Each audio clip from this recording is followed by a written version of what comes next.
guys, welcome to back to Umineko.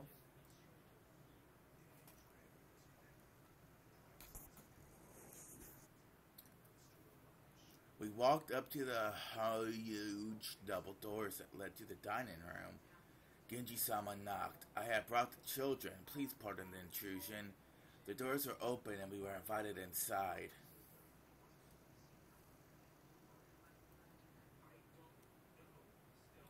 The dining room, which looked exactly like you'd imagine a rich person's dining room to be, had a super long table that was obviously positioned with no purpose other than to make the guests conscious of their rank.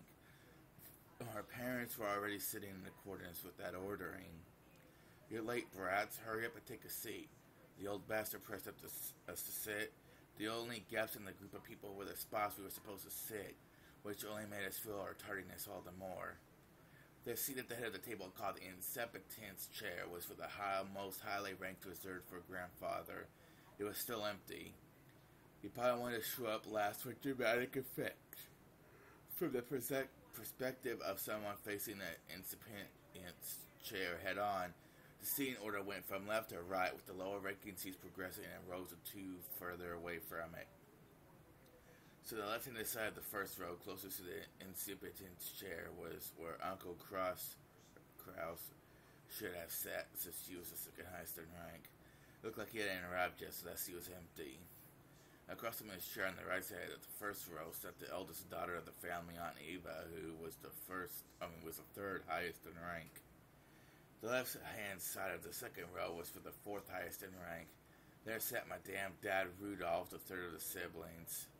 Across from him on the right side of the second row sat Aunt Rosa, the youngest sibling. At this point, you might expect their husbands or wives to come next. But nope. The left-handed seat in the third row, ranked number 6, belonged to Jessica. Opposite her was George Anarchy. I sat next to Jessica, and Mariah sat across from me. Then following next to me, in the left-handed side of the fifth row, sat Aunt Natsuhi, the 10th highest in rank. Opposite of her was Uncle Hideyoshi. Next to Aunt Natsuhi in the sixth row, the final seat on the left-hand side, sat Kairi-san. The seat opposite to Kairi-san was empty, even though Civil War had been sit there and everything. According to this ranking system, that spot was where Aunt Rosa's husband should be sitting. Even though he wasn't supposed to be coming, his place was made up. Normally, a ranking system of this sort gives spouses equal positions to their partners, but the Ushiro-miya family system was unique. Maybe it's a remnant of male chauvinism. If we start with the assumption that a woman's womb is just to be borrowed and the children of direct descent would come first, directly followed by the grandchildren. In other words, spouses have no blood ties and are therefore in place at the end of the line. It's terrible, but this system, my grandmother would be ranked even lower than me if she was still alive. In their youth, they obeyed their father, and they get married and their husband after aging their children. There's the old saying, women have no home in any realm. Long ago, when I was capable of figuring all this out, I thought it was so great that we could all chat in our little groups about adult siblings and cousins with cousins. However, now that I can re-examine the seating order, and after growing up a bit, it stirs up some very complicated feelings in me.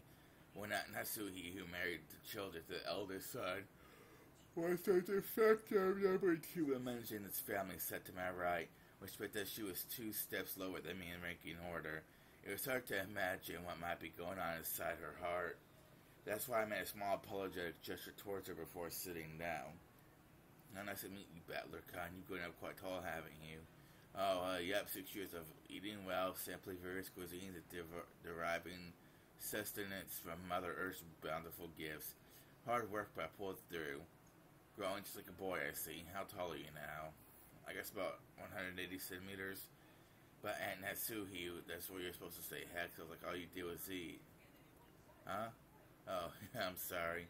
After a short pause, she did laugh with me, but it seems she couldn't quite figure out what she was supposed to be laughing at. This woman is Aunt Natsuhi. She's the wife of the eldest son of the family, meaning she's my father's older brother's wife. It is simple if I just call her Jessica's mother. It feels better to say it like this, but while I didn't exactly dislike her, I didn't particularly like her either.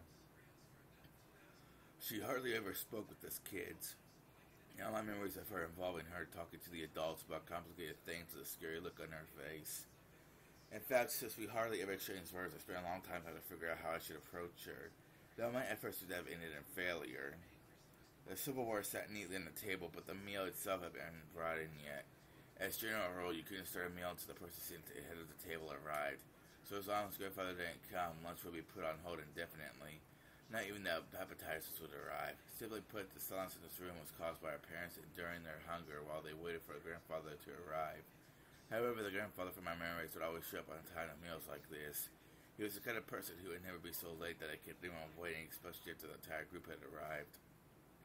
Grandfather's pretty late. As far as I can remember, he's always strict about time. Well, that might have been true 6 years ago, but it hasn't been that way lately. In fact, he's off at his own little world so often that he does that even show up at family meals. So I figured he'd at least come down today. And again, I feel a lot more relaxed and happy without him. Jessica. With her mother scolded her, Jessica stuck her tongue out and looked away. No way around it. Might as well wait until our host arrives. When I glanced at the clock, I saw it was almost 12:20.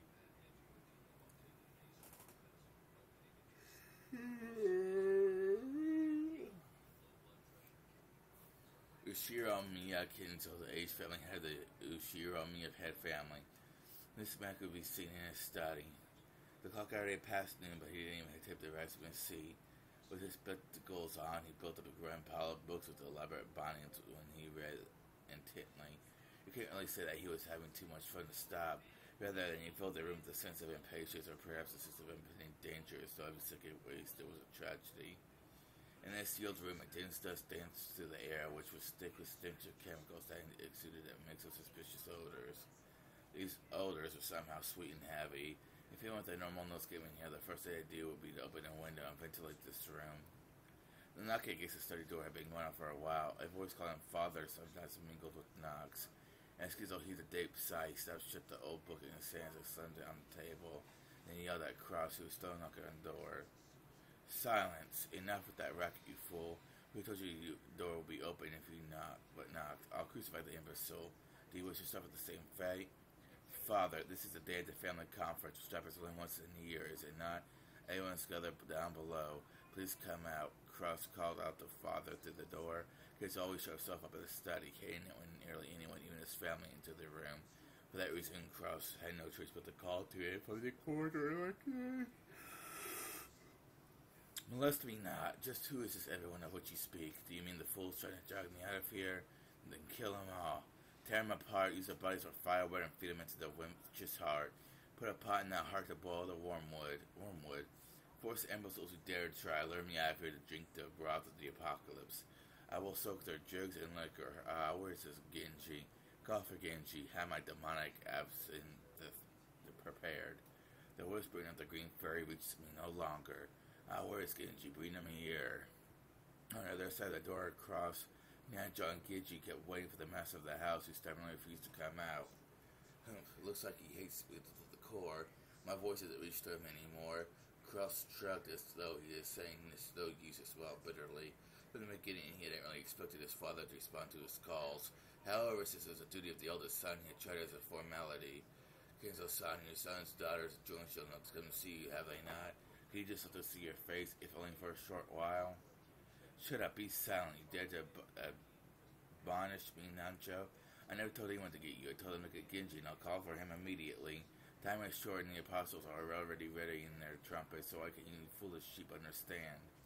Genzo sat in an old heavy book against the table over and over. That record clearly expressed his great displeasure. Genzo put his spectacles down and flew from his chair. She spread his arms wide open as if to see a packed opera house, as if appealing to someone, and yelled. Why? Why is there always something in my way? I would throw it all away. I would offer up everything, and there's only one thing I could ask in repayment. Oh, Beatrice, if I could see your smile but one more time, I would plunder the spoils of the earth and offer them all up to you. All commanders of legions of locusts reap the spoils of earth. Cough, cough, cough, cough.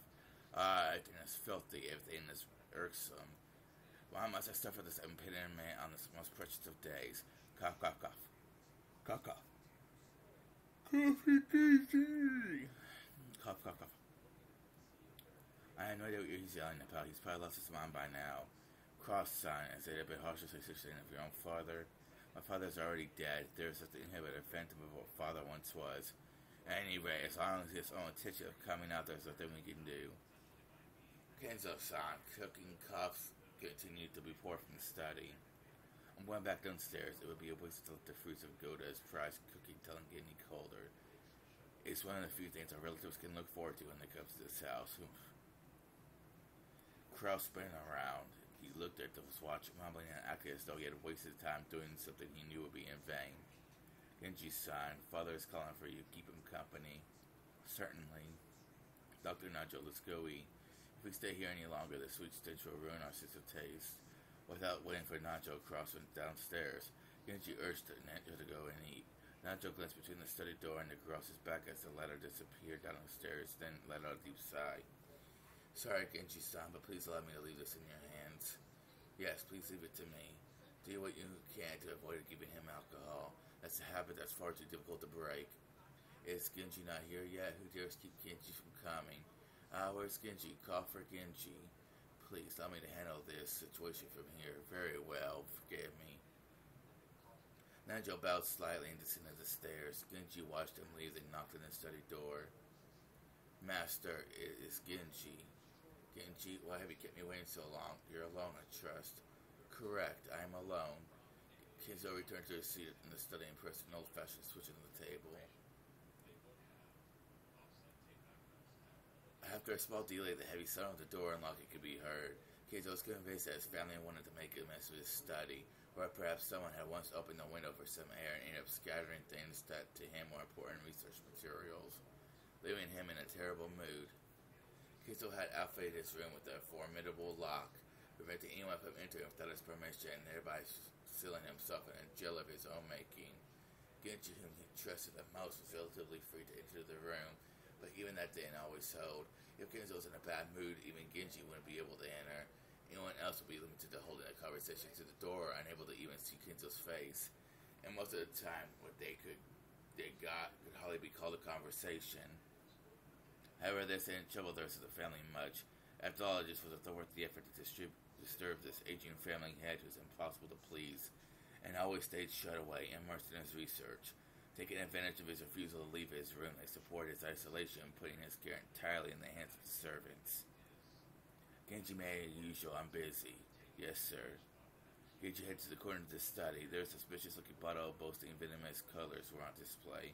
They were actually liquor, but considering the shady atmosphere of this room, one might easily suspect them of being ghastly poison. Inside the study, the mysterious collection of books gathered by Kenzo had grown into a mountain. They were bizarre, ancient, or banned books, all of them either forbidden, cursed, or sealed. But if he tried to call them old books, Kenzo would fly into a rage and say, call them grimoires. There were also many mysterious objects that presumably held some meaning with regards to black magic, like candles suspiciously melted and molded into strange shapes. The constellations drawn into a certain celestial globe contained quite a few shapes that would draw puzzled looks from anyone familiar with today's night sky.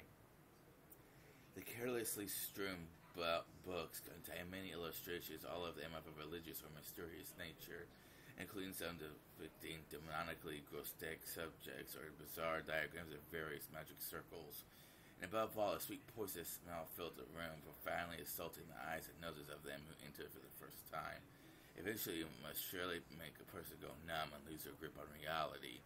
Inside that study, Genji prepared Kenzo's usual drink with a well-trained hand. No one would even think of drinking such an ominous drink, dark green liquid on that complex ornate glass, unless someone first told him it was alcohol. He poured a little into the glass, then he placed a cube of sugar in a strangely shaped spoon, and poured water from a pitcher over it. Strangely, when the transparent water was poured, the dark green liquid turned into a cloudy white. It was a strange optical illusion, as though the water had caused a chemical reaction and made the drink become even more unrecognizable as liquor.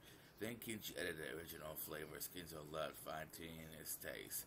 There was no recipe. It was a success measured only by Kenzo's mood swings when it drank it, and he had taken Genji many decades to learn how to do it right.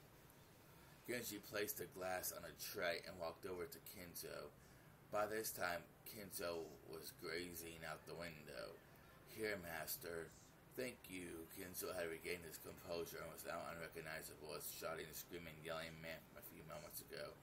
Looking at this man from behind as he tilted his glass and gazed onto the scenery beyond the window. He projected a sense of dignity and intelligence to allow Kenzo to set his glass down at any time. Genji motionlessly waited behind Kenzo and to his left as though he were living sideboard. Then, without averting his eyes from the window, Kenzo held out his glass. There was only a mouthful remaining. His eye gesture intended to set it upon the tray, but I motioned to hand the glass over to Genji. Drink, my friend. Your words are too kind for me. No need for a ceremony between us. Drink, my friend. Thank you. Genji respectfully received the glass and inclined it in a little to taste its contents. After that, he gulped it down. I attempted to imitate your concoction, but no matter how I try, I cannot replicate the taste. The way you make it is pure relish. Thank you very much. It is the fruit of your guidance, master. Kenzo smiled as this little subject he refused to put aside rank even when asked to. However, he's not making fun of him. His smile was relaxed as though chuckling at a close friend's old and trick will happen.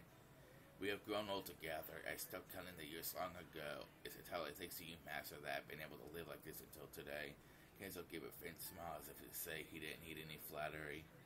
Until now, you have served me exceedingly well. My sons call me eccentric. The servants that were once many have all quit in fear of me. Only you serve me even now. Your words are more than I deserve. My life will not last much longer. My sons are vultures, lazily waiting for my inheritance to fall into their hands. Cross is a fool who squanders money like water, throws away 2 gold coins to obtain 1, and then he has all the gall to claim that he's earned money. Even as a slave to money, he thinks of me as a mere chicken. When I die, she plans to use my bones to make broth. That dunce Rudolph was supposed to fool around with women. Rosa bore the baby of a man who came from nowhere and about whom we know nothing. Just because they're incompetent and uneducated. George has none of what it takes to be a man. Battler is a fool who threw away the honor of the Ushiromiya family, and Mariah is obscene to the eye. Why is Ushiromiya blood so incompetent? Is there no one worthy to inherit the glory I built? Of course, I know this part of Beatrice's curse, I know it.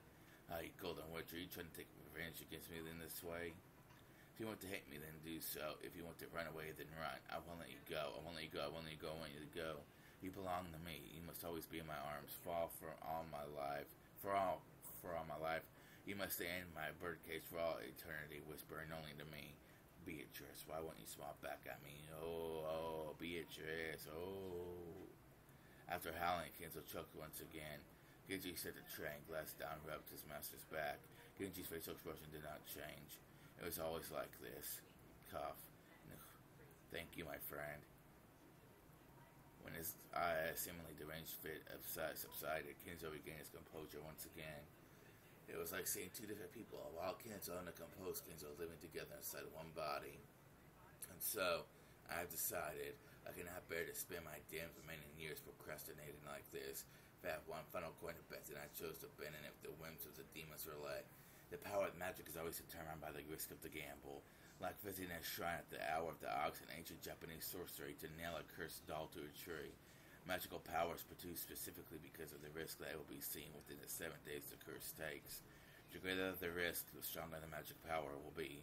Many miracles that happen in myth might be called a crystallization of shocking magic power, with a low probability of occurrence and astronomical risk. That Moses parted the waters of the sea was not a miracle of God. The risk of the desperate situation accorded by soldiers on the Red Sea shores weighed upon the scales of slaughter and gave birth to that miraculous magic power. If the same thing occurred again on the same scale, the sea would surely fail to part.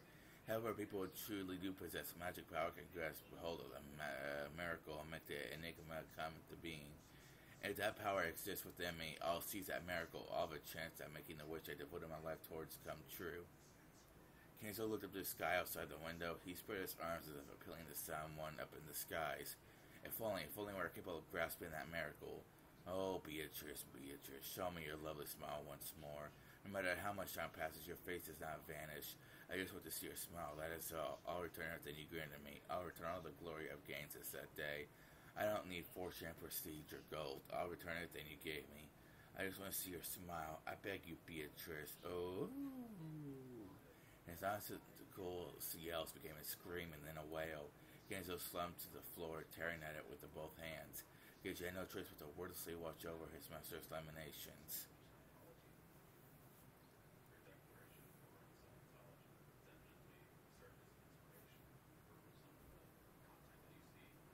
Well, ladies and gentlemen, the family's health is not its best. He seemed extremely sad not to be able to share lunch with you all, and they have gathered for this event at Christmas once a year.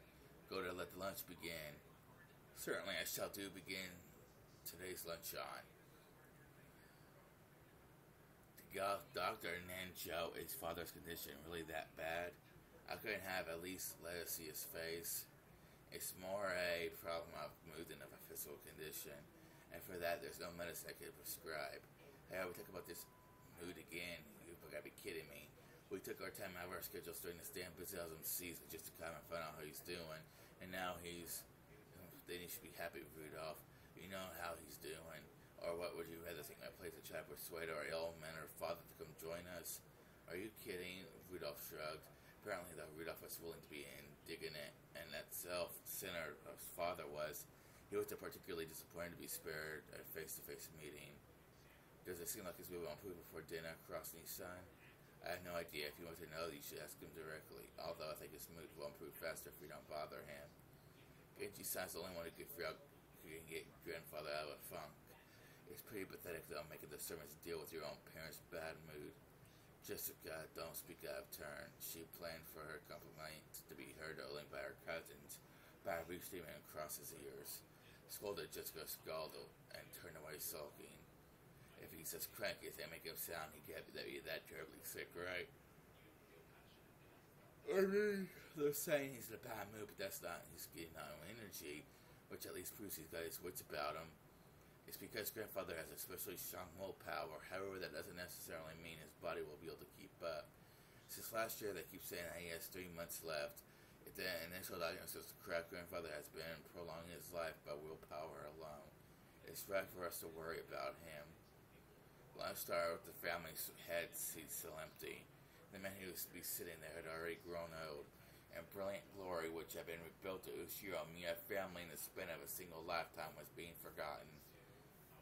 Though they were beginning the meal with that seat still empty, no one felt it was that odd anymore. Ooh.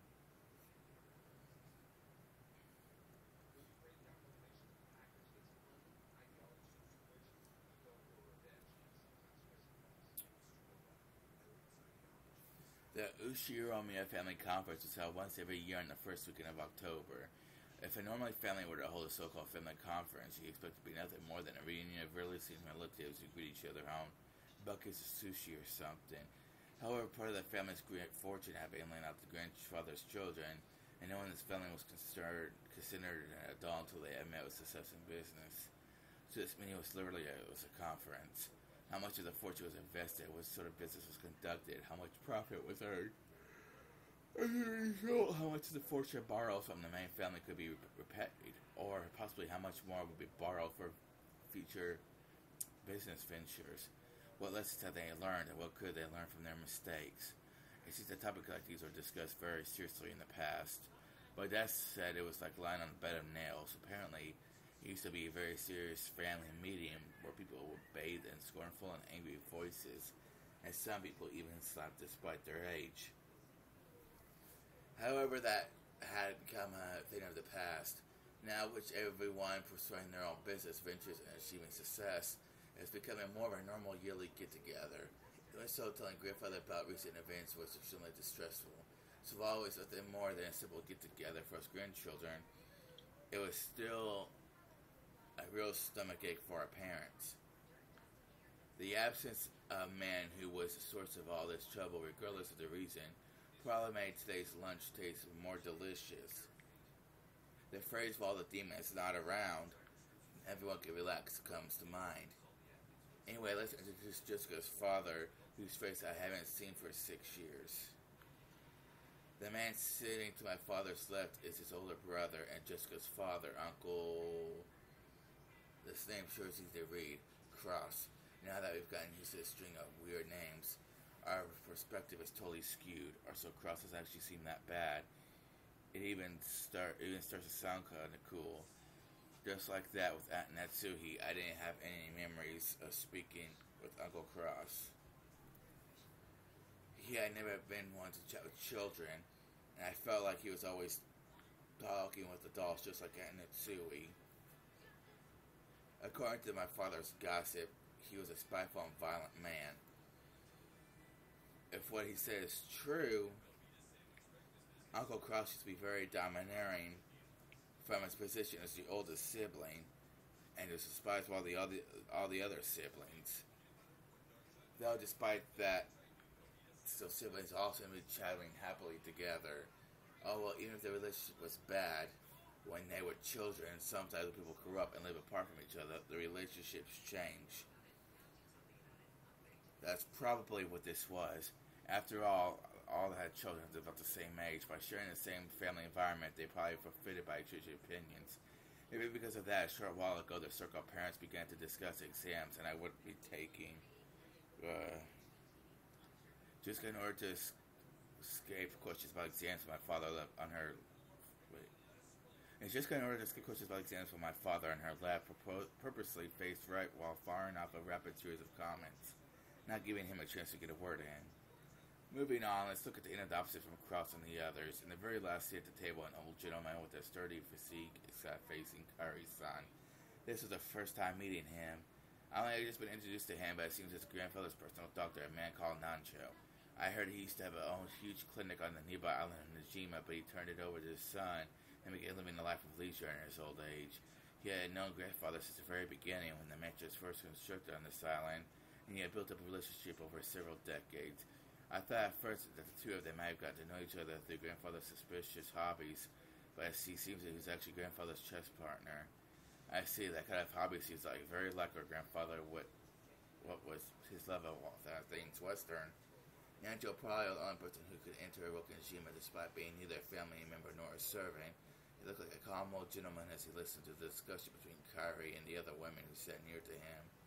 Considering how long he stayed by the side of our short-tempered grandfather, his very generous heart was probably nothing to laugh at. Still, even if he was a family doctor, having anyone else like the Ushiromiya family attend the family conference is a little odd. It made me think the grandfather's condition might have worsened so much that it might be a major topic of discussion at today's conference. After all, George said something like that was just a second ago. Something about how we've been getting continuous reports this around last year that grandfather didn't have long to live. It's nasty to think about it, but consider how rich grandfather is. At the time of his death, his wealth all suddenly released, probably along with the fair share of our parents' stomach aches, said. And it'll lead to ulcers for everyone. That's all this sort of thing just gets messier when there's more wealth to be divided. There's a good chance a lot of you talking about stuff like that at the family conference. Still, it's not like it's got anything to do with us kids. Finally, even though he hasn't shown up, let me introduce our grandfather. The person who should be sitting at the incipient chair is Ushiro Miyakinso. He really sucks. Everyone else in the family had these weird names, but he's such as perfectly normal on himself. As long as they weren't written Kenzo, he let us call him Ghostwitch or something until he freak out. As you can probably guess by now, he's a frightening person with extremely short temper. I'm one of his grandchildren, not a son, and I haven't seen him since elementary school. Thanks to that, I have no memory of being beaten myself, but our parents were probably apparently raised with an iron fist. That earlier conversation between my dad and Uncle Cross about who should go convince grandfather to calm down seems pretty darn funny once you know their background. You can't really tell grandfather's story without carving that pivotal event back for the Showa era, 1926 to 1989. I tell them Meiji, 1868 to 1912, and Taisho, 1912 to 26. Era as the Ushiromiya family was great and prosperous. They owned several spinning mills because that merchant had to just double over laughing every day as the money kept rolling in. Incidentally, grandfather was a member of a branch family and had pretty much nothing to do with the main family. Not only was he way down the list of people who could inherit the headship, but he hardly had any contact with the glamorous main family. However, during the Great Kanto earthquake in the year Taisho 12, 1923, the mansion owned by the Ushiromiya family in Odawara was flattened. The spinning mills of Tokyo were all burned down in a huge fire, and the Ushiromiya family lost most of its wealth and family members in an instant. So once they started trying to figure out who the successor to the Ushiromiya family should be, they apparently found no one remaining except Kenzo and his branch family. Kinsel's later reminiscences, he referred to this as a good fortune so great that it overturned fate. With that, grandfather's boring everyday life did a 180. He was entrusted with reviving the dying Umineko family, which had lost nearly all of its wealth. However, just because he had been entrusted with this task didn't mean he would accomplish it. Apparently, those around him weren't really expecting much. However, this was when grandfather began displaying his extraordinary talent and good luck. Grandfather used all of the family's remaining wealth, as well as the ones from their hair on his head to his toenails and his collateral, in order to borrow a massive amount of money. Once he's built up a gigantic war chest, he immediately invested in business. It was like someone tumbling down a hill on a bike without any brakes, and then jumping out into a neighbor's bike, and then on another one. Just like some crazy street performance. I'll bet anyone thought grandfather had no business ability whatsoever. However, after several miracles and turns of good luck with coincidences piling up at every chance of taking advantage of, he was suddenly in control of powerful connections with the occupying forces. At the time, MacArthur and GHQ were the ultimate authority in Japan. Grandfather, in a twinkle of an eye, began succeeding in business under the protection of occupying forces, quickly became very rich. By this point, it's probably safe to say that information is not like safe today. He must have some seriously deep connections to the occupying forces. Grandfather knew beforehand about emergency demands that we made for the Korean War. It was more than that. He must have predicted those emergency demands from the very beginning when he started investing his money. The history books made it sound like all of Japan made a large profit of the emergency demands during the Korean War, but that isn't actually true. Only a very limited number of the super rich played the money game and made an easy profit. Most of the citizens remained poor. In other words, grandfather was a member of this extremely lucky group of winners. I'm pretty sure this all happened during the year Showa 1950 or so. The Great Kato Earthquake happened at Taisho 1924 or so. Anyways, grandfather was able to revive the near-dead Umineko family in only about 20 years to a level even higher than that had ever been before. With that, you think he revived the main family in Odawara, but for some reason he went and did something as crazy as buying an entire small island in the Izu archipelago. Buying an entire island is not something that you can ordinarily do today. However, grandfather was clever. He contacted the GHQ to apply for the establishment of a marine resource base. He acquired this island as a business property, then tossed that project aside and claimed it as his own plot of land. After the war, there were provision measures against food shortages, and having sponsorship of the GHQ meant that nobody could oppose him. From what I've heard, the Tokyo metropolis of that day offered this land to him practically for free. Later, Tokyo made difficulties by telling Cancel to return the land, but the pushy GHQ intervened. Anyway, it seems that under-the-table bribes did their work well, and the end of the city gave up in frustration. Grandfather, with considerable skill and good luck, managed to weather the stormy seas of that period, obtaining a vast fortune in his own island. Of course, it probably wasn't all luck. He was obsessed with all things Western, which helped him cultivate his English skills. He was able to use this as advantage to sink his teeth into the GHQ. A mansion was built on the island soon after. This mansion, in fact, grandfather, with his love of Western style, made this once uninhabited island as a canvas upon which he could realize his dreams to his heart's content. He now has a Western mansion of his dreams, overflowing with emotion and atmosphere, and a beautiful garden featuring all sorts of roses. And they had a private beach where nobody other than himself would ever be permitted to leave a footprint. This would be a dream come true for any boy. After that, he made good use of his huge fortune, becoming a large stockholder in an extremely stable iron and steel industry. He was able to live an easy and comfortable life just using the dividends. Well, he's just that incredible. This kind of person usually has the ability to foresee and predict the future, or at least that's how they're portrayed after the fact. But grandfather denies all that, repeatedly saying that he's simply blessed with extraordinary luck. Anyway, even a lore like that can help a grow increasingly eccentric when locked up alone on an island where all his dreams were made real. Everyone knows that he's a Western obsession from the start, but none of our parents really know how his bizarre black magic hobby began. Did his love of black magic begin way back when he became fascinated with the Western? Or did his miraculous stretch of good luck while reviving his family cause him to feel a mysterious power in himself? After some point, grandfather began to make the research of black magic his life's work. He filled his study with suspicious books, chemicals, and magical items as he began to increasingly bizarre. From what I've heard, those around his warmly watched over him, figuring that someone who had achieved success in life had a right to do as he pleased, but that's no way that's true. They were probably just creeped out, thinking that's disgusting, I don't want to get involved. Anyway, the agitated period of an age of big gambles with both opportunities and risks. Let's say grandfather was born in this time period. He would have no opportunities and would probably have events like a chess piece, from mandatory education to college to leisurely place, never becoming more than an average salary man. If that happened, he'd probably have a set somewhere happily tucked back behind his boss's back. No, not a fancy dining hall like this, more like a table in some bar. Then again, I bet his family conference would have been a whole lot more relaxing if that were the case. Okay, that's enough about the old geezer. More importantly, let's talk about this incredible lunch. I'm already convinced that the sashimi salad appetizer. Goda-san's an excellent chef, but these fish were caught in adjacent seas, weren't they? They're totally different from the sashimi you get at the supermarket. It created a battler, your upbringing will be exposed. Everyone will let out a big laugh. Let me see that even though you love those cheap pubs. Ha ha ha, but eating at many unusual places because of work, but this stands right up there with the best of them. I'd be willing to bet Goda-san used to be pretty well known in those circles. Well, I don't know the details, but stuff got complicated at the long-standing hotel he used to work at. What with him opening a new establishment with the same name and breaking into factions or whatever it was, and well, of all that, he was apparently forced to retire.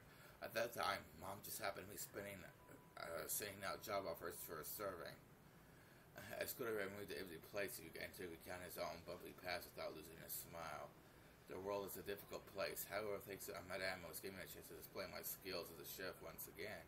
This time for the Ushiro Miya family. Although I enjoy experiencing the smells of a larger number of people, I also find it quite entertaining to perform more delicate work than could please the limited number of those who have employed me. All this is thanks to the opportunity given to me by the Madame. Goda-san respectfully bowed his head towards Natsuhi. That's because you're the most talented of the applicants. This decision was purely objective, not based on personal feelings, so there's no need to thank me. Then, why does Aunt Natsuhi always have to sound so indifferent? If she spoke with a bit more kindness, she might leave a different impression. China Kumasawa-san entered from the hallway with the serving cart. Please excuse me, us. Now then, let us move on to today's dessert. Goda-san and the others laid the beautifully adorned dessert out in front of us.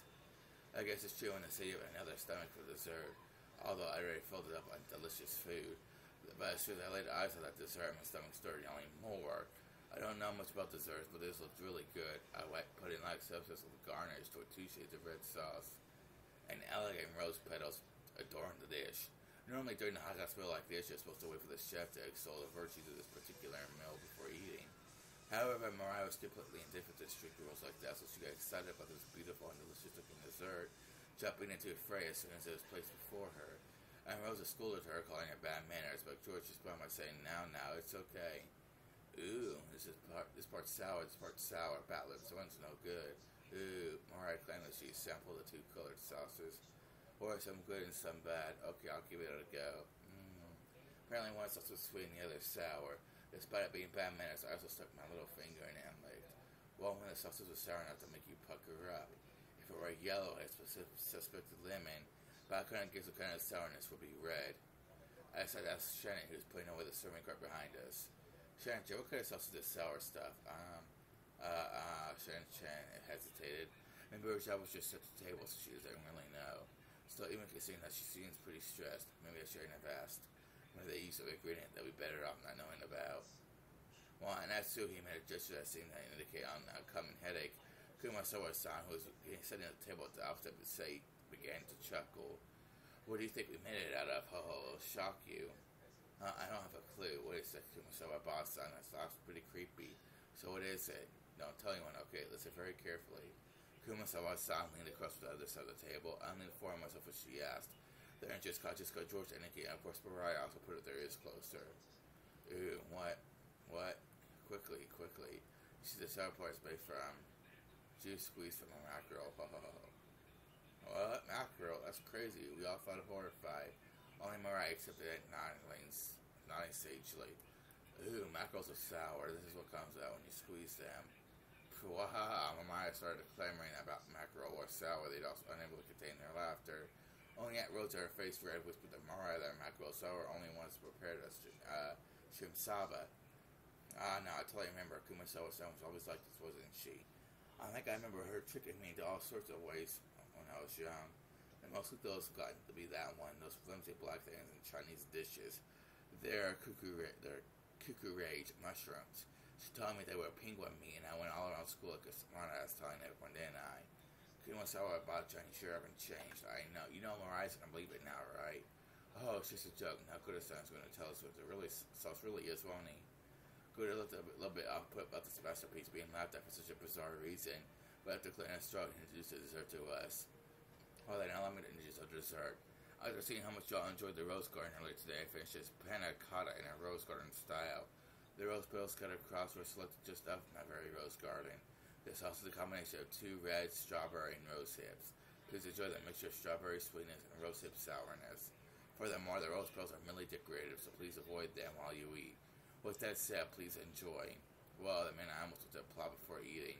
Just like with the medicine, reading the detailed description first seems to make it a whole lot better. As Koda-san elaborated on the details of this dessert, it started to feel even more appetizing. Seriously, should you call him subtle or just talented? The dessert was probably been planned from the beginning, just thinking of him when we all stopped in front of the rose garden earlier today. He displayed an incredible and timely awareness by just adding a few rose petals from my garden. This combination of sweet and sour was also exquisite. If it was just sweet, though, you just get used to it and bored halfway through. But if you reach the sour sauce at that point, you probably get a really vivid taste, and then once you return to the sweet sauce, all the sourness in your mouth will be replaced with an enjoyable sweetness. I'm sure everyone else felt the same way. Every time Koda-san passed by one of our seats, someone praised the taste and his recitation. How is it, madame? Splendid as always. It was worthy of entertaining our guests. I am most grateful for your words, madame. Did you know? I have heard that the rose hips has ability to cure headaches. I thought that you particular would appreciate it, so I am specifically prepared. Is that so? Thank you.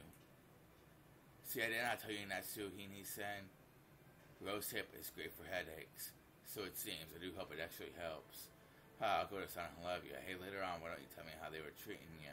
Or if you can't, just let me know what sort of salary you'd like. Having your talent confined to the small island is sacrilege to humanity's cooking culture. What do you think about working your craft for my company and delaying all our customers? Hideyoshi, are you trying to steal away our Goda? No, that won't do it all. You'd be better starting to go to bed or he'll be snatched up. Giggle, yes, you really should. If you don't, someone's going to grab him and you'll be stuck with 3 meals of Kumasawa-style mackerel cooking a day, won't you? Oh, that's harsh. It seems somebody's holding a grudge against me. Well, everybody let out a huge laugh. According to Jessica, Kumasawa-san's mackerel jokes were a running gag that our parents had long since gotten used to. Kumasawa-san opted to claim that mackerels have precious nutritional value which could slow aging, make people smarter and more. Supposedly, while it couldn't stop the outward signs of aging and help prevent aging on the inside, since she was still spirited enough to tell these kinds of jokes at her age, there must be something to that theory. In that case, if you'll excuse me, prepare yourself with a nice dinner. I'll be cooking plain and mackerel dishes for you all, so you better look forward to it. Well, we sure will. Can't wait to get all puckered up for tonight's shimbasaba. That sounds wonderful. I wonder if they'll be serving any good Japanese sake. We certainly will. Haven't you heard of Rokenjima's famous in the mackerel shochu? Kumasawa-san together with Shen and Chen bound to push the serving cart away. It was pretty funny to watch Goda-san, who looked like his show had been totally stolen, explaining in a serious voice that he'd be having calf steak for dinner. Kumasawa-san, thanks for doing that back there. As she pushed the serving cart, Shannon bowed her head very deeply. I haven't done anything that requires thanks. Kumasawa may have played dumb, but she had obviously understood and saved Shannon in the nick of time. Back when Battler had asked about dessert, Shannon had unfortunately hesitated. There had been several ways to dodge the question, but all that would have required some quick wits. Shannon, who hesitated and hard pressed for a response, was always suffering because of this small weakness. If only Shannon had a little craftiness needed to cleverly shake off a mistake like Goda, her life would have been a bit easier. The fact that she could perform other tasks flawlessly made this weakness even more unfortunate. However, there was someone who misunderstood Shannon's honest nature, her inability to gloss over a mistake and draw attention away from it. That was Kumasawa has really come to her rescue. I just heard from Geju-san that there will be a change in afternoon shifts. I believe we were given a break until this evening. Oh, I'm jealous. Sorry, I haven't checked the shift chart yet. Oh, yeah, so I might start cooking some mackerel in the oven. If you don't mind, I would be happy if you'd help up a bit before your break. Ah, yes, he was delighted to help. Shannon Kumasa was like a mother among the servants.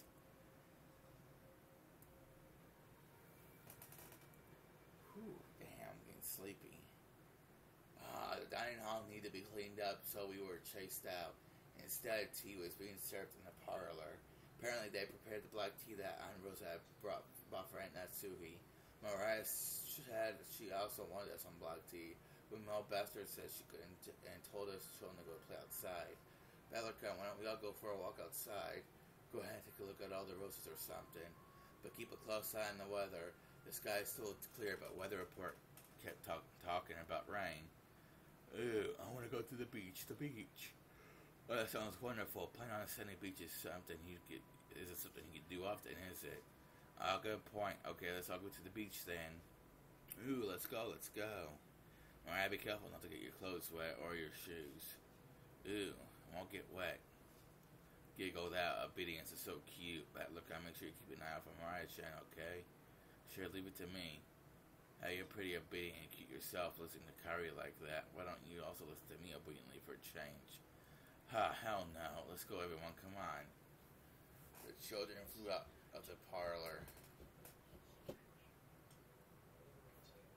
They were replaced by Genji, who pushed a serving cart and prepared to serve the tea. The parlor was filled with sublime aroma which delighted everyone while they waited to sate their thirst. Ha ha ha ha ha.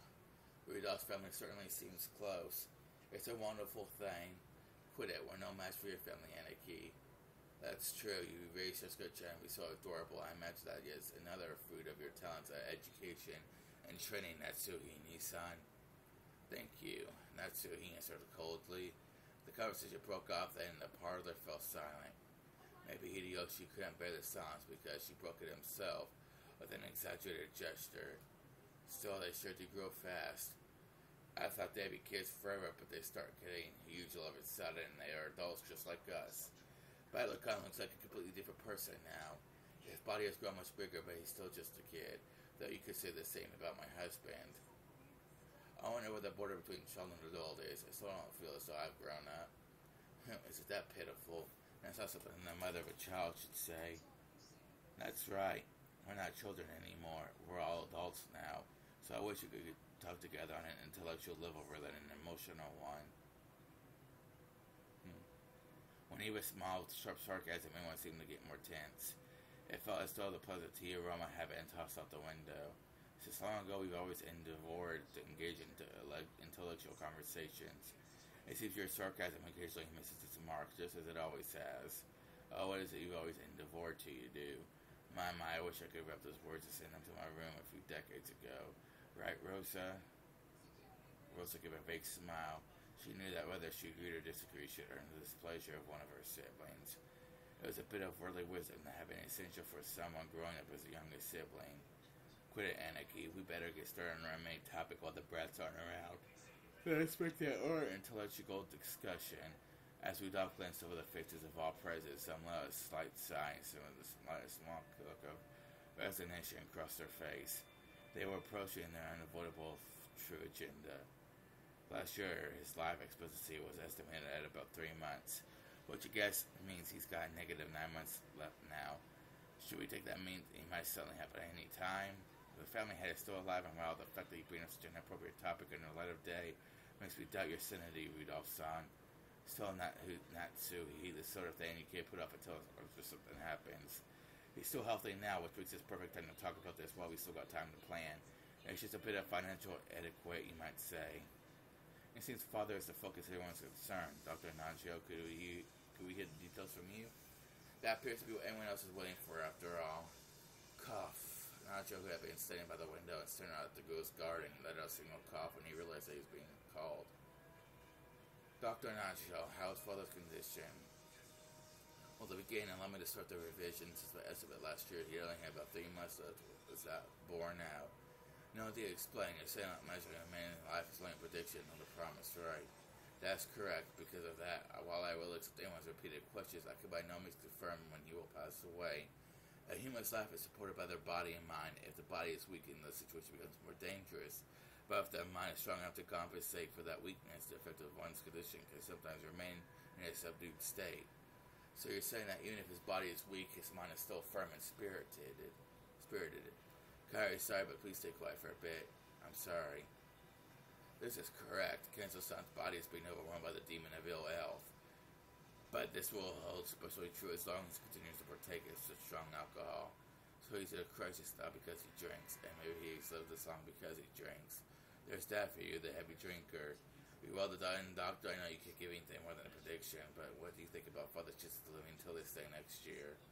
That's quite a rude question to ask about the family hat, and that's who he just doesn't even, not even bothering to hide her astonished expression. Eva started to stare back daringly, but Hideyoshi realized what was going on, trying to smooth things over with a forced smile. Ah, Natsuhi-san, forgive her. Eva chose your words a bit more carefully, okay? I'm sorry, I was just so concerned about Father's condition. Is that so? I hadn't realized. Dr. Nacho, please tell us, for the sake of the beautiful love of the daughter, worried about her father's lifespan. Cross laughed sarcastically, and Eva, smiling sweetly, returned an identical chuckle. He asked whether he'll still be healthy next year, but as those doctors, it's very hard to say. Because while I do think his long condition will continue for a while, if he suffers some kind of fit, then maybe nothing we can do. After all, Rokujima is a solitary island, and it's not so an ambulance could quickly jump in to save him. Normally, I would want to have him placed in a large hospital in the mainland, but Father stated that he does not want his noble research interrupted. It seems he's held a grudge over the way he tried to force him out last year. Apparently, he strongly suspects that he'll be shut away in some hospital if he goes outside, and that's how things are now. Has Dr. Nacho been examining him? Father, I trust Dr. Nacho. It seems he could be examined when in one of his better moods. I could examine his condition, but if I try to recommend medicine or hospitalization, he refuses to listen. I've only been able to look. It's true some people hate doctors, so what a hassle. Nacho sighed deeply. The purpose of an examination is to determine what medical treatment would be appropriate. Receiving an examination and then not following the advice given mistakes the whole thing pointless. So to sum it up, he's still expected to live 3 months. There's no way to guess how long he'll continue to live, still on the verge of death. Rudolph-san, can you be a little more discreet with your words? Sorry, I've always talked this way. Give me a break.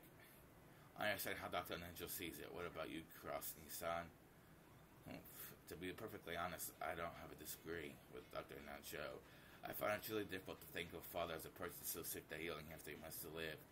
He yells as healthy as ever, and I still get chills at the thought of his fist raining down on me. Pushing the carry of Father solely on the shoulders of the eldest sibling is far from fair. Haha, and the next world get born after me. Okay, let's get back on track. So the opinion of our impartial and neutral doctor is it wouldn't be off him to say to go any time. No offense to you, Aniki, but I'd rather trust the opinion of an expert in this field, which means it's definitely not too early to start talking about that just sets. Father's personal funds probably reach as high as several 10 billion yen, right? And that's what those are all neatly together as really cash, as simply as cutting birthday cake with a knife. That's an interesting way to put it. That's right, you such as get strawberries or chocolates on top of the cake, make it hard to cleanly cut it into equal parts. Given that, you don't think it's important to discuss beforehand how best to stick the knife in. I can't understand how you could openly discuss this as though the family head is dead, even though he's still alive. Come on, at least see how important this is. After all, with the time comes, the inheritance of his fortune must be carried out immediately, right? Moreover, the glorious Ushiro Miya house's wealth is fast. Though you said that careful discussion is necessary beforehand. A huge difference between his family's resources and your family's wealth. How rude. My birth family has nothing to do with this. Natsuhi responded indignantly, though in a low voice. The already dark atmosphere grew even more hostile. Give it a rest, Eva. Natsuhi, forgive us. Pardon her rudeness. He used to try to smooth things over by glancing at both of the forced smile, but it only resulted in making hostility between Eva and Natsuhi even more intense. It seems I'll just get in the way if I stay longer. Please excuse me. Nigel rose from his seat and exited the parlor. To an outsider, it may seem like a normal act of courtesy, but his back was wedged by several glances of envious of his ability to escape. After the doctor exited and his footsteps had disappeared into the distance, recrossed his legs. In other words, this is what you all would like to say. Father's remaining life is short. He went to quickly enter in a practical conference concerning the distribution, whatever, of inheritance. Why are you so eager, I wonder? Certainly, as you say, estimating and distributing the Ushiro Miya family's wealth is a simple task. In that case, shall we make careful and deliberate calculations? It seems that you are all impatient to split up the cake tonight. Isn't that true, Rosa? What reason is there to be so hasty? We're not being hasty. However, we need to have an agreement between the siblings. It doesn't matter when we do that, but Dahlia, father condition worse is approaching. Discussing that matter beforehand, her life seems hasty to me. Rosa shot a glance at Eva and Rudolph. As the youngest sibling in the family, it was hard for her to be cross-examined about the eldest. Oh, is that your true opinion? I didn't expect the most honest, pure-hearted of the siblings to say something like that. Only if those two would told you to say it. Quite an anarchy. Rosa's son, one of Dad's kids, too. She got as much right to his inheritance as the rest of us. It's only natural that she'd be interested in it. After all, Dad'll definitely die, and that's something that'll happen in the distant future. On the contrary, Anarchy, you're way too relaxed. It's almost as like you know nothing better than to turn the discussion away from the inheritance issue. What do you mean by that? Are you trying to keep my husband with something? Calm down, Natsuhi's son. Listen to what we have to say. These hard times have been extremely good lately. Yes, this last year we've been in an unprecedented boom, and the yen keeps on rising. It seems that it's no longer a dream that the dollar will reach 100 yen. Also, ruling parts say that I'll be established health resort maintenance law by next year. At this moment, resort development companies across Japan are ringing the bell trying to gather as much funding as they can. You certainly know to see a lot about it. Japan is about to experience an unprecedented boom. It'll be a repeat of the Korean War demands, the time during which father revived the Ushiro Miya family. The people of Japan have been working like mad, achieving vast economic growth and becoming the most well-off people in the world, reaching the height of our prosperity. We've reached an era where private spending is vast, which means easy money for institutions that capitalize on the fact that 3 kinds of electrical appliances no longer represent the people's needs. People will need ski, resorts, golf courses, public pools, resort hotels, theme parks. Have you gone to Disneyland, which opened just a few years ago? One excellent theme park. It's a place where even an adult can be a kid and have fun with his family. No longer do we count our sole virtue to be selfless devotion while failing to care for our families. We have become the most prosperous people in the world, and now we can finally enjoy the benefits. Cross-eyed, your foresight nothing who sees that. When I heard that sort of thing several years ago, I thought it was crazy, but when I heard about the G5 Nations Plaza Accord, that all changed. The yen shot up, and I'll bet the price of land skyrocket soon, too. It won't be long before Japan becomes the economic center of the world. You've got a great sense of direction the world's moving across, son. At least there could be no debate about that. I feel the same with Hideyoshi-san, and it could read into the next decade of history. I'll bet you got that kid sense from Dad, and it's credible. However, unlike that, the timing of our predictions has been a bit off sometimes, right? Nissan, he started research projects everywhere convinced that Japan will soon see a boom. While all of them continue to fail, while I'm sure that its era he predicted will soon arrive, it seems you're misreading the timing of that boom. You were too early, and then panic tried to sell everything off, which only opened the wound even further. If your nose was really so reliable, then there should be no reason for you to sell off your property. Is this proof that you mistrust your own ability? How rude. Are you trying to insult my husband? Natsuhi's forehead creased as she rose from the sofa. Eva, paying this no heed, stared at Cross with a confident smile. Cross was also maintaining his own confident appearance, told Natsuhi to sit down. Please stop, Natsuhi. Eva's always been incapable of talking in another way. Calm down a little or your headache will get worse. There's proof of your lack of talent right next to us. After all, in Nissan, weren't you all excited about turning this island into a resort? You built a wonderful resort hotel and beautifully maintained the garden. I'm just an amateur and don't pretend to understand, but you have used a significant amount of money for that, right? And what is that to you? My husband's business is none of yours. Actually, that's not true, Natsuhi-san, because when does it belong to Aniki? It belongs to Dad. Of course, the hotel does belong to Aniki, right? In fact, we'd be more than willing to pay lodging fees for tonight. What do you think, Rosa?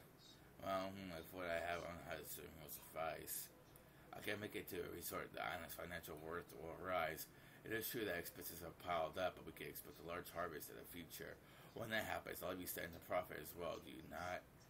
I understand that if the value of this island rises, it'll increase our portions when we distribute the inheritance.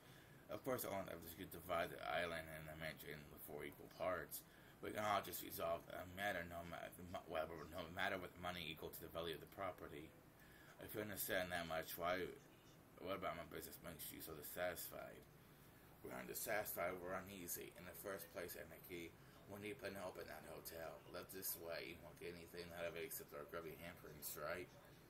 That's right. It's an important tool for your business, is that right? Surely you can keep it locked up until the moment you open it. Buildings go bad if you don't use them and air them out once in a while. Even so, it's a big extravagant for a guest house that we only use once a year. Right, Rosa? That's right. Considering how wonderful it is, I'm sure it'll be quite popular once you open it. Oh, so the hotel you talk about is the guest house. It's splendid, just as Rosa said. If you open it, I'm sure it'll become popular. The logic they have guided to was originally intended to serve as a guest house. It was originally constructed as a resort hotel. However, even though it was built 2 years ago previously, there was still absolutely no prospect of it opening. On these sides, just like all of your enterprises, your intention and plan are both fabulous, and they'll always become unattainable partway through, and it ends before you have a chance to earn any profit. You were brilliant when you saw that using this island as a place to live was a waste. I think it was a pretty good plan to turn it into a resort that you could use a prospect of marine, sports, fishing, honeymoons, or things like that to attract customers.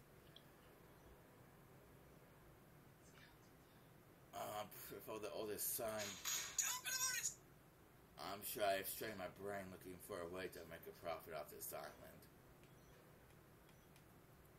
But 4 years have passed since you finished building, right?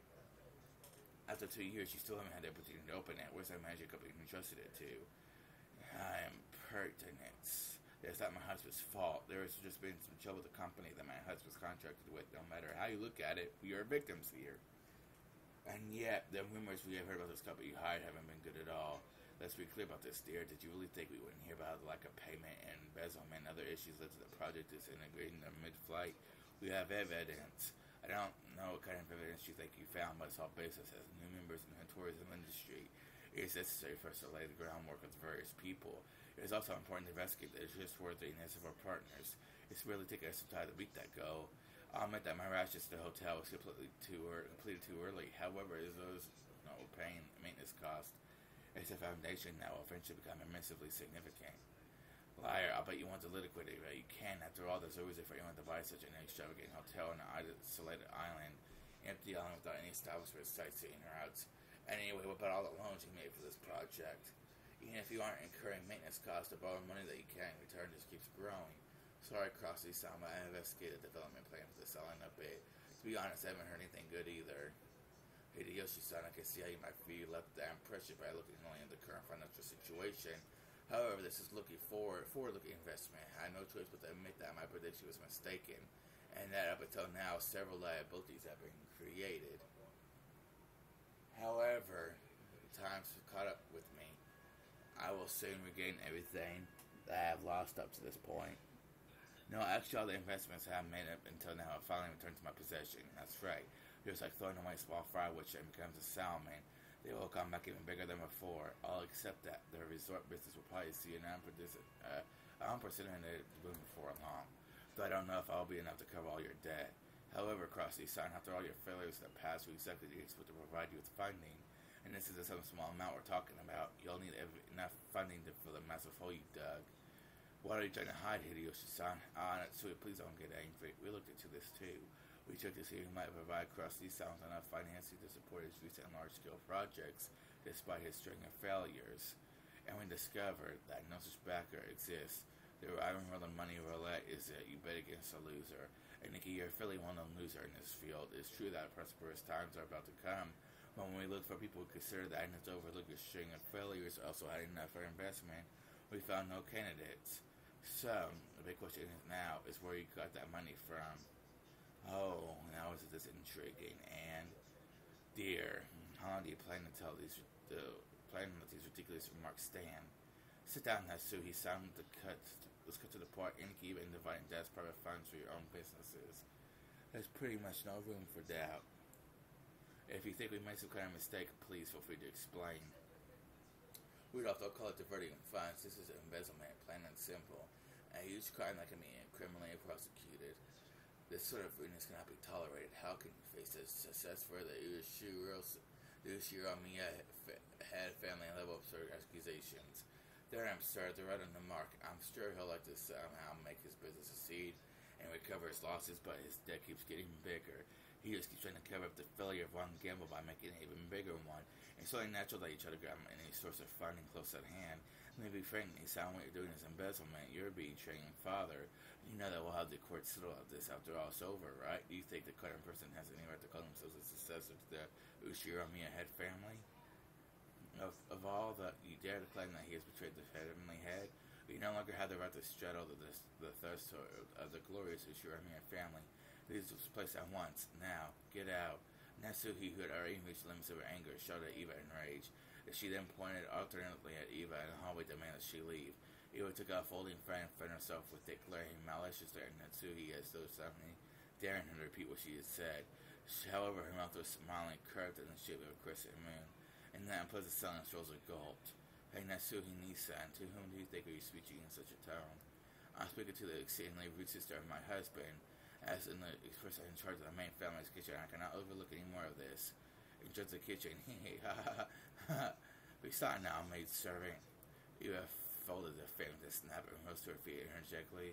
Compared to the elegance and playfulness she had shown until a second ago, she was unimaginably aggressive. How foolish, you stand down before Eva of the Ushiramiya family. You tell me to stand down, me, Ushiramiya Eva, the third ranked in Ushiramiya family hierarchy in the hell, one allowed to sit to the left shoulder of the head. Know your place, and then look at your shabby self in the mirror. Where is the symbol of the wing on your clothes? Where are you permitted to wear the one-winged eagle? Aren't you nothing more than a borrowed room to the house to the next successor of the Ushiramiya family? Understand your place, you common housemaid. Eva's face twisted hideously as her words gouged at Natsuhi's heart like talons wrenching at it. There were hundreds of ways Natsuhi wanted to respond. However, her anger and sorrow crushed her throat, and none of those words managed to make it to her mouth. Her anger had nowhere to go and became a single hot tear that slowly dripped out. What's wrong? If you're supposed to say, please do so. Come on. Eva faced with their provocative gaze. However, Natsuhi could do nothing but tremble, her clenched fist quivering. Crash quietly broke that powder keg tension. Natsuhi, please leave your seat. You should go cool your head. Well, Natsuhi resented the fact that her husband had not come to her aid and shifted the focus of her attack. Did you understand what they're saying about you? These people are basically calling you a traitor to father. They're making light of the fact that they will protect the glory of the Uchiha family, even though we're constantly expending every effort to earn that glory from father. They trample all of that underfoot with their hateful rambling. And you don't even try to fight back. Why? Fight back? Why? I'm only saying that for you because you won't, but you've been putting the entire burden on me for some time now. And now you're telling me to go cool my head? It's always me. Even though I've always considered this family's affairs so seriously. Natsuhi was unable to hide her tears. She flew to the room in that state. After that, all that remained was somewhat embarrassed and mood about the parlor. When the sound of footsteps grew distant in silence, the turn cross-stroked the shoulders slightly. I apologize for my wife. She's always been better controlling her emotions. It's even been rough for me. If that's what you've been managing in your household, you must have suffered to no end, son. Giggle, giggle. Okay, guys. Well, I'm ending the video here, and I'll see you guys later.